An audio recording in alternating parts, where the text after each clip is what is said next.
వి gold trusted gold buyers తాకట్టులో ఉన్న బంగారాన్ని విడిపించి ఈ రోజు ఉన్న మార్కెట్ ధరకే కొనబడును. మరిన్ని వివరాలకు సంప్రదించండి 7771077720. మీడియా మిత్రులందరికీ నమస్కారాలు. మీ అందరికీ తెలిసిందే, మొన్న మనకి 13వ తారీఖున ఆదివారం మన మంతిని గ్రామంలో ఒక మహిళని హత్య చేసి బంగారు గొలుసుతో పారిపోయిన వైనం అందరికీ తెలిసిందే. రక్తపు మడుగులో ఉంది. అది వాళ్ళ భర్త ఆవిడ పేరు తిరుమల స్వర్ణకుమారి. ఆవిడ భర్త రోజు మాదిరిగానే పొలంకి 7 గంటలకి పొలానికి వెళ్ళిపోయిన తర్వాత ఈవిడ ఒకటే ఇంట్లో ఉంటుంది. ఆయన 1 గంటకి తిరిగి వచ్చి చూసుకునేటప్పటికి ఆవిడ వంటగదిలో రక్తపు మడుగులో పడిపోయి ఉంది. ఆ మెడకి ఒక సెల్ ఫోన్ వైరు చుట్టేసి ఉంది.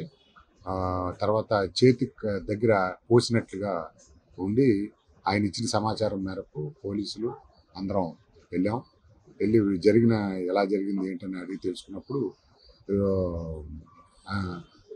వాళ్ళ ఇంట్లో మనకి 3 పనులు, ఇంట్లో రెన్యువేషన్ పనులు జరుగుతున్నాయి. ఒకటి సీలింగ్ పనులు జరుగుతున్నాయి, రెండోది టైల్స్ పని జరుగుతుంది, మూడోది పెయింటింగ్ వర్క్లు జరుగుతుంది. ఆ 3 పనులు జరుగుతున్నాయని వాళ్ళు చెప్పడం జరిగింది. తర్వాత మనం క్లూస్ టీమ్ని, ఎఫ్ఎస్ఎల్ టీమ్ని, ఫోరెన్సిక్ సైన్స్ ల్యాబొరేటరీ టీమ్ని, తర్వాత జాగిలాన్ని, మన పోలీస్ జాగిలాన్ని కూడా తీసుకొచ్చి క్లూస్ అన్నీ కూడా కలెక్ట్ చేయడం జరిగింది. అక్కడ మనం ఆ టైంలో గమనించింది ఏంటంటే, ఎవరైతే మృతురాలు ఉన్నారో ఆవిడ యొక్క cell phone, smart phone miss అవటం, అదేవిధంగా మెడలో ఉన్న నాంతాడు మిస్ అవటం జరిగింది. అక్కడ ఉంగరం టేబుల్ మీద అయితే ఇంటాక్ట్గా ఉంది. అంతవరకు మిస్ అవటం గమనించాం. దాని మీదట మేము కూడా సాంకేతిక ఆధారాలు సేకరించే పనిలో ఆ ఫోన్ ఎక్కడుంది, ఆ సిమ్ ఎక్కడుంది, వాటి యొక్క వివరాలు అవన్నీ సేకరించడం జరిగింది.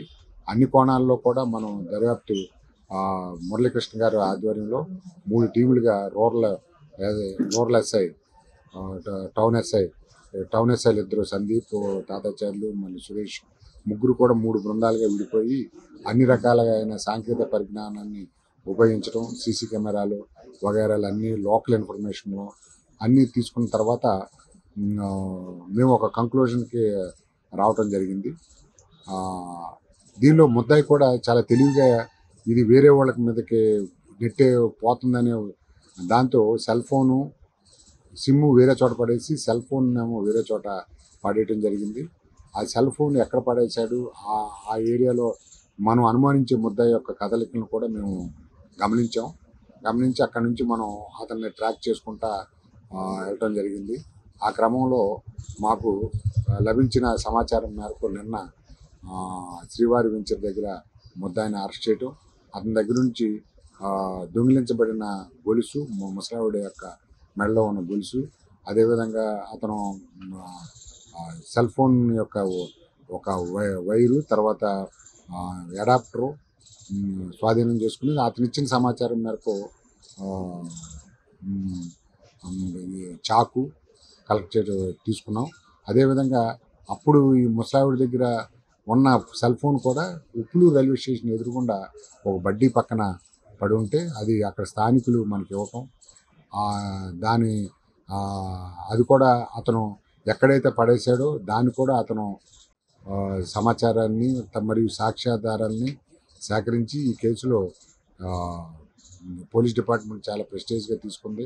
ఎందుకంటే ముసలావిడిని అకారణంగా ఎటువంటి ద్వేషం కానీ కక్ష కానీ ఏం లేకుండా కేవలం బంగారం కోసం హత్య చేయటం అనేది అత్యంత క్రూరమైన చర్యగా భావించి మేము ఇమ్మీడియట్గా దీన్ని ప్రతిష్టాత్మకంగా తీసుకుని కేసు ఛేదించడం, అదేవిధంగా ఇతన్ని అరెస్ట్ చేసిన తర్వాత ఈ యొక్క కోర్టులో కూడా ట్రయల్ని తొందరగా కంప్లీట్ చేయించి శిక్ష పడే విధంగా మా పై అధికారులు, ఎస్పీ గారు దీని మీద ప్రత్యేక దృష్టి పెట్టి దీన్ని తొందరగా ట్రయల్ చేసి శిక్ష పడి ఇటువంటి మళ్ళీ సమాజంలో జరిగితే ఏ విధంగా ఉంటుంది అనేది ఒక లెసన్గా చూపించాలనే ఉద్దేశంతో కేసుని ఫర్దర్గా కూడా మేము ప్రెస్టేజ్గా డిపార్ట్మెంట్ తీసుకుంటుందని ఈ సందర్భంగా తెలియజేస్తున్నాం. ప్రతి వాళ్ళు కూడా కొత్తగా ఇళ్ళ నిర్మాణం చేయించుకున్నప్పుడు ఈ వర్కర్లతో వాళ్ళతో ఇంకోటి ఏంటంటే మన పత్రికా ముఖంగా మేము చెప్పదలుచుకుంది ఏంటంటే ఇటువంటి పనులు చేయించుకున్నప్పుడు వాళ్ళు ఒంటరిగా మహిళలు ఉండకుండా ఎవరో ఒకళ్ళు వాళ్ళ యొక్క చుట్టాలను కానీ ఎవరో ఒకరు పెట్టుకుని పనులు చేయించుకోవడం మంచిది. అదేవిధంగా బయట వాళ్ళు ఎవరైనా వచ్చి పనులు చేసేటప్పుడు కూడా పోలీసుల వారికి సమాచారం ఇవ్వటం, గ్రామంలో జిఎంఎస్కేలు ఉన్నారు, గ్రామద వాళ్ళు కూడా ఉన్నారు, వాళ్ళకు కూడా ఇన్ఫర్మేషన్ ఇచ్చి మా ఇంట్లో పని జరుగుతుంది అనేది. తర్వాత ఇటువంటి ఒంటరిగా ఉన్న మహిళల ఇళ్ళ దగ్గర ఇంటికి సీసీ కెమెరాలు పెట్టుకోవటం ఉత్తమం. ఎందుకంటే సీసీ కెమెరాలు ఇప్పుడు ఈ కాలంలో పెద్ద ఖర్చు కూడా కాదు, ఒక 20,000 మాత్రమే. 20,000కి సీసీ కెమెరాలు ఇంటి చుట్టూతా వస్తున్నాయి, చాలా తక్కువ ఖర్చు, మనకి నెల నెల మెయింటెనెన్స్ కూడా ఉండదు. ఇటువంటి వృద్ధులు ఉన్న ఇళ్లల్లో ఎక్కడో ఊరికి చివర ఉన్న ఇళ్లలో సీసీ కెమెరాలు పెట్టుకోవాల్సిందిగా ఈ సందర్భంగా పత్రికాముఖంగా మేము విజ్ఞప్తి చేస్తున్నాం. అదేవిధంగా ఈ కేసులో విశేష ప్రతిభ కనపరిచిన మన సర్కిల్ టీం మురళీకృష్ణ గారి ఆధ్వర్యంలో పనిచేసిన 3 ఎస్ఐలు మరియు వారి కింద ఉన్న సిబ్బంది చాలా కష్టపడ్డారు. అసలు పట్టుకునే వరకు కంటి మీద నిద్ర లేకుండా కష్టపడ్డారు.